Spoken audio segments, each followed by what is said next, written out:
Sara Zimmerman Duterte is a Filipino politician and lawyer. She is popularly known in the Philippines as Inday Sara. The nickname Inday means beloved in the Visayan language. In her baptism records, her name is Sara Vicenta, in honor of her grandfather, Vicente. She is the second child of Rodrigo Roa Duterte, the 16th President of the Republic of the Philippines, and Elizabeth Zimmerman Duterte, a former flight attendant and teacher. Sara is the first ever elected woman and the youngest vice mayor and mayor of Davao City. Her life is profoundly backdropped by her family's long history in politics and public service. Her socio-political acumen and leadership skills have been sharpened by the Duterte family's tradition of working in the government and serving the people. Sara's grandfather, lawyer Vicente Tete Gonzales Duterte, was governor of the then undivided Davao province from 1959 to 1965. For 3 years, starting 1965, he served as a Secretary of General Services of former President Ferdinand Marcos. Before this, he served as acting mayor of Cebu's municipality of Danao from 1946 to 1948. Sara's Lolo Tete was a man remembered by many for his humility and magnanimity. Her grandmother, Soledad Gonzales Roa, was an educator who established a foundation in Davao City that served indigenous people's children needing education. On the other hand, Sara's maternal ancestry provided her with an acute understanding of the heart of the working class. Her maternal grandfather, Godofredo Baldazo Zimmerman, was the son of George John Zimmerman, a German-American missionary, and Cristita Baldazo, who hailed from Hilongos, Leyte. Her Lolo Godo worked his way up from crew to ship captain. Sara's grandmother, Purissima Puring Fortunado Abellana, was an exuberant popular vendor in Davao City's Bangkerohan and Manila's Baclaran markets. Puring's roots are traced back to Tuburan, Cebu, and is said to be a putative descendant of Hari Tupas, the son-in-law of Hari Humabon. Before politics, Sara had a brief stint as a court attorney in the Supreme Court of the Philippines in 2006. She then served as vice mayor from 2007 to 2010 and was elected mayor in 2010 in what is now known as the biggest landslide election victory in the history of Davao.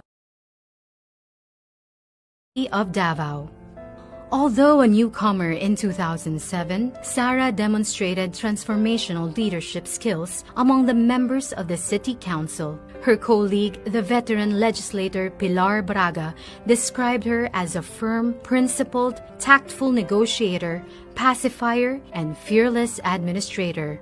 One of the landmark legislation passed when she was vice mayor was the Watershed Code of Davao. It aims to protect, conserve, and manage the watershed areas of the city. Her landmark project while serving vice mayor was Inday Para sa Barangay, a whole-of-government approach to service every year in each of the 182 barangays of the city. It is now called the Caravan of Government Services when she moved to the city mayor's office. During her term as mayor, the timeless Davao Life is Here brand was created. It propelled Davao City's image as a desired market and destination for investment and tourism events, including the meetings, incentives, conference, exhibitions market. As a neophyte mayor in 2010, she easily gained the trust of Region 11 economic pillars. Then President Benigno Simeon Aquino Jr. appointed her as chairperson of the Regional Development Council. The RDC under her leadership made notable accomplishments that propelled the region. She was also selected as a NEDA Board Regional Development Committee Mindanao Area Committee chairperson. During her first full year as RDC chairperson, Davao Region's gross-regional domestic product expanded from 3.9% in 2011 to 7.1% in 2012. Because of this notable accomplishment, Sara was lauded by Joey Salceda, a prominent economist and well-respected member of the House of Representatives, as someone with an enlightened leadership style and sophisticated economic thinking. Under Sara's leadership, Davao City soared to greater heights and emerged as a premier city in Mindanao. For the short period of 2011 to 2013, Davao City received 36 awards, citations, and recognitions for good governance, business, tourism, health, environment, fiscal management, transparency, among others. Sara served as a regional officer of the National Movement of Young Legislators in 2007 to 2010 and served as officer in the National Executive Board of the League of Cities Philippines in 2010 to 2013. At this point, she already figured in the early surveys for senators in the 2013 elections, even if she was underage.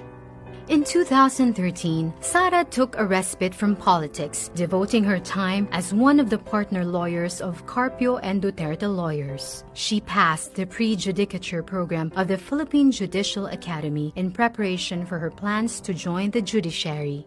Her desire to continue serving the public led her to be involved in a non-government organization, and in 2014, she was elected to the Board of Governors of the Philippine Red Cross. On the side, she worked on various product endorsements and as a segment host for a local morning news show on GMA Network. Her hosting job gave her the opportunity to volunteer, deliver relief, and report firsthand on the damage and the needs of the Boholanos during the 2013 earthquake.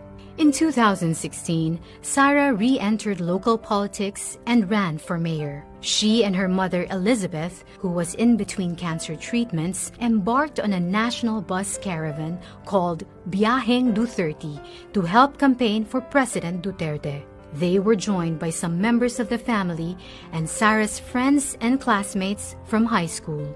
Fresh from the success of the bus campaign, the centerpiece of her mayoral comeback was called Biyaheng Duterte, a political agenda guided by 30 projects for 10 priority sectors: education, health, poverty alleviation, infrastructure development, solid waste management and environment, agriculture, investment and tourism, traffic and transportation management, disaster risk reduction and management, and peace and order. As a believer of continuity, Sara's 2019 mayoral re-election bid was anchored on the 2016 platform, but this time called Biyaheng Duterte, the second trip. Sara relentlessly pursued peace and progress in her administration. As a result, she was able to lift Davao City to a stellar national status with 117 awards, citations, and recognitions from March 2017 to December 2021. Davao City is included on the 2021 Top 10 Richest Cities of the Philippines of the Commission on Audit. And in the same year, Davao City was ranked the 4th most competitive, highly urbanized city by the Department of Trade and Industry. At the end of calendar year 2022, Davao City is expected to be debt-free. At the start of 2016, when she returned as mayor, Davao City's loan balance was in the amount of 1.3 billion pesos out of all loans contracted by the city during the years 2000, between 2005 and 2010, and in 2015.